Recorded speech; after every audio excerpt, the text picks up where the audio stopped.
আলামিন বলেন, যাদের পিতামাতা বেঁচে আছে, দুনিয়ার জমিনে যাদের পিতামাতা বেঁচে আছে, তারা মনে করতে হবে আল্লাহ তাআলা তাদের জান্নাত এখনো বেঁচে রেখেছেন। যাদের পিতামাতা নাই তাদেরকে জিজ্ঞেস করে দেখেন পিতামাতা না থাকার কত বড় একটা দুঃখ। বাড়িতে যাওয়ার পরে মাকে একবার মা বলে ডাক দেন, মা বাবাকে একবার বাবা বলে ডাক দেন। পৃথিবীতে আল্লাহ রাব্বুল আলামিন আপনার ঘরে পিতামাতা রেখেছে মানে আল্লাহ তাআলা আপনাকে সর্বশ্রেষ্ঠ একটা নিয়ামত আল্লাহ আপনার ঘরে রেখেছেন। এই জন্য আল্লাহ রাব্বুল আলামিন বলেন, আল্লাহ রাব্বুল আলামিনের আদেশ, আল্লাহ তাআলা ব্যতীত অন্য কারো ইবাদত করা যাবে না। ওয়াকাদা রাব্বুকা আল্লা তা'বুদু ইল্লা ইয়াহু ওয়া বিল ওয়ালিদাইনি ইহসানা। আল্লাহ রাব্বুল আলামিন ব্যতীত অন্য কারো ইবাদত করা যাবে না। ওয়া বিল ওয়ালিদাইনি ইহসানা, এবং পিতামাতার উপরে ইহসান করতে হবে, দয়া করতে হবে। আল্লাহ রাব্বুল আলামিন বলেন, কারো পিতামাতা যদি কোনো সন্তানের উপরে অসন্তুষ্ট হয়ে যায়, আল্লাহ রাব্বুল আলামিন বলেন কারো পিতামাতা যদি কারো প্রতি অসন্তুষ্ট হয়ে যায়, আল্লাহ রাব্বুল আলামিনের জান্নাত তার জন্য হারাম হয়ে যাবে। সে যদি মক্কা এবং মদিনার ইমাম হয় আর তার মা বাবা যদি তার প্রতি অসন্তুষ্ট হয়ে যায়, তাহলে তার জান্নাত হারাম। আল্লাহ নবীর সাহাবী হযরত আলকামা রাদিয়াল্লাহু তাআলা আনহু মৃত্যুর শয্যায় শায়িত। আল্লাহ নবী সাল্লাল্লাহু আলাইহি ওয়াসাল্লামের কাছে খবর দেওয়া হলো, সাহাবায়ে কিরামরা আলকামা রাদিয়াল্লাহু তাআলা আনহুকে কালিমা পড়ানোর জন্য চেষ্টা করতেছেন, কিন্তু আলকামা রাদিয়াল্লাহু তাআলা আনহু কালিমা পড়তে পারতেছিলেন না। সাহাবায়ে কেরামরা চেষ্টা করতেছিলেন, মৃত্যুর সময় তার কালিমা নসিব হচ্ছিল না। রাসূল আকরাম সাল্লাল্লাহু আলাইহি ওয়াসাল্লামের কাছে খবর দেওয়া হলো। রাসূল আকরাম সাল্লাল্লাহু আলাইহি ওয়াসাল্লাম আলকামা রাদিয়াল্লাহু তাআলা আনহুর কাছে আসলেন। আসার পরে আলকামাকে জিজ্ঞেস করলেন, কালিমা পড়ানোর জন্য চেষ্টা করলেন, কিন্তু কালিমা পড়তে পারতেছিলেন না। তার মা ঘরের থেকে ডাক দিয়ে বলে, আমার আলকামা আমার সঙ্গে খারাপ আচরণ করেছে, আমাকে কষ্ট দিয়েছে। রাসূল আকরাম সাল্লাল্লাহু আলাইহি ওয়াসাল্লাম বলেন, মার দোয়া ছাড়া আলকামার জবান থেকে কালিমা বের হবে না। রাসূল আকরাম সাল্লাল্লাহু আলাইহি ওয়াসাল্লাম আলকামার মাকে বললেন, ও মা, আপনি আলকামাকে ক্ষমা করে দেন। তার মা বললেন, না না, আমি আমার আলকামাকে ক্ষমা করব না, আলকামা আমার সঙ্গে বেয়াদবি করেছে। রাসূল সাল্লাল্লাহু আলাইহি ওয়াসাল্লাম বললেন, আপনি যদি আপনার সন্তান আলকামাকে ক্ষমা না করেন, তার ঈমান নসিব হবে না, সে জাহান্নামে যাবে। সাহাবায়ে কেরামরা কান্নাকাটি করেন, রাসূল সাল্লাল্লাহু আলাইহি ওয়াসাল্লাম কান্না করে, আহারে এই সাহাবী ছোটবেলা থেকে আমার সঙ্গে ছিল, আর আমার জন্য এত কষ্ট করেছে, ইসলামের জন্য এত কষ্ট করেছে, দ্বীনের জন্য কষ্ট করেছে, আর এই আলকামা যদি আজ ঈমান ছাড়া দুনিয়া থেকে চলে যায়, তাহলে তার জন্য জাহান্নাম নির্ধারিত। সাহাবায়ে কেরামরা কান্না করেন, তার মা তাকে ক্ষমা করে না। এক পর্যায়ে রাসূল সাল্লাল্লাহু আলাইহি ওয়াসাল্লাম সাহাবায়ে কেরামদেরকে বললেন, ও সাহাবায়ে কেরাম, তোমরা লাকড়ির ব্যবস্থা করো, খড়ির ব্যবস্থা করো, এখানে আগুন জ্বালাও। রাসূল সাল্লাল্লাহু আলাইহি ওয়াসাল্লামের আদেশে সাহাবায়ে কেরামরা লাকড়ির ব্যবস্থা করলেন, খড়ির ব্যবস্থা করলেন, সেখানে আগুন জ্বালায়া দেওয়া হলো। আলকামার মা ঘরে বসে দেখেন রাসূল সাল্লাল্লাহু আলাইহি ওয়াসাল্লাম বললেন, আলকামার মা যেহেতু আলকামাকে ক্ষমা করবে না, মরণের পরে আলকামাকে জাহান্নামে যাওয়ার দরকার নাই, আমি আমার আলকামাকে দুনিয়াতে জাহান্নামের আগুনে জ্বালাবো। একজন মা, একজন সন্তান যদি বিপদে পড়ে, যতই বিপদ সন্তান মাকে যতই কষ্ট দেখ না কেন, মা কিন্তু সহ্য করতে পারবে না। আগুন জ্বালানো দেখে আলকামার মা বললেন, ইয়া রাসূলুল্লাহ, ইয়া হাবিবাল্লাহ, এই আগুনের ভিতরে কি করবেন? আল্লাহ রাসূল সাল্লাল্লাহু আলাইহি ওয়াসাল্লাম বললেন, আমি এই আগুনের ভিতরে আলকামাকে ফালায়া দিব।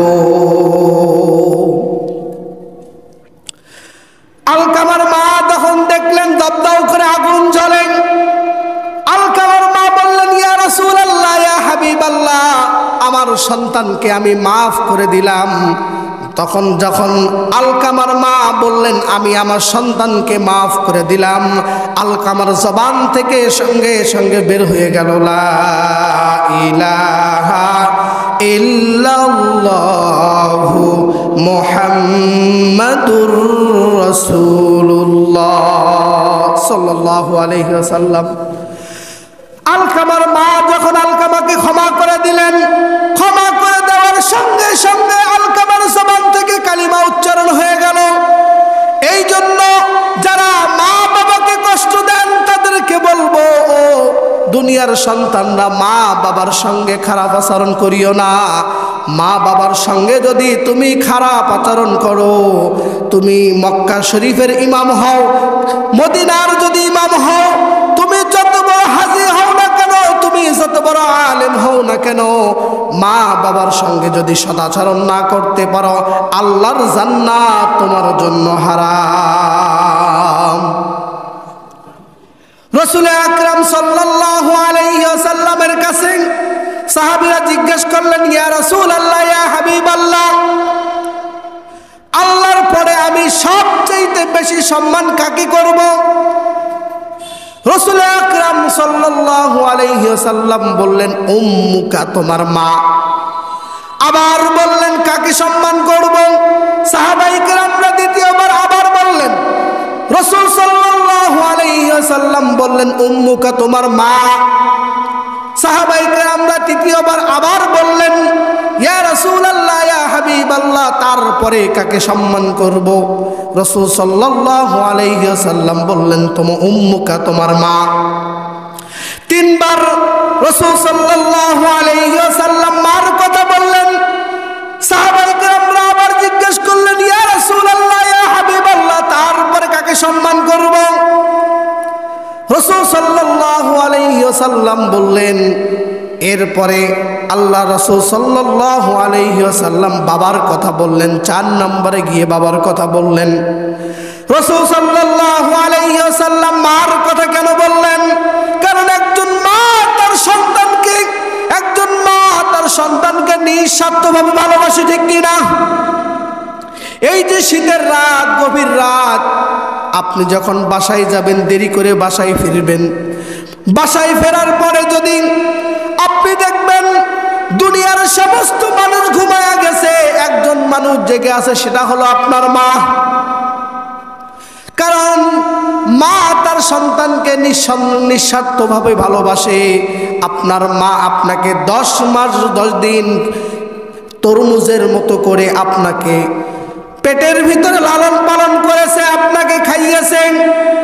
2টা বছর আপনাকে দুধ পালন করেছে, আপনি প্রস্রাব পায়খানা করেছেন, সেগুলো পরিষ্কার করেছে। একজন মা ছাড়া এটা কখনো সম্ভব নয়। এই জন্য মার সম্মান বেশি। রাসূল সাল্লাল্লাহু আলাইহি ওয়াসাল্লাম মার কথা কেন বললেন? এই যে শীতের রাত, একবার কষ্ট করে দেখেন, একবার খেয়াল করে দেখেন মুসলমান, আপনি গভীর রাত্রে যখন আপনি ছোট ছিলেন, মা আপনাকে নিয়ে শুয়েছেন, ডান পাশে আপনাকে রেখেছে।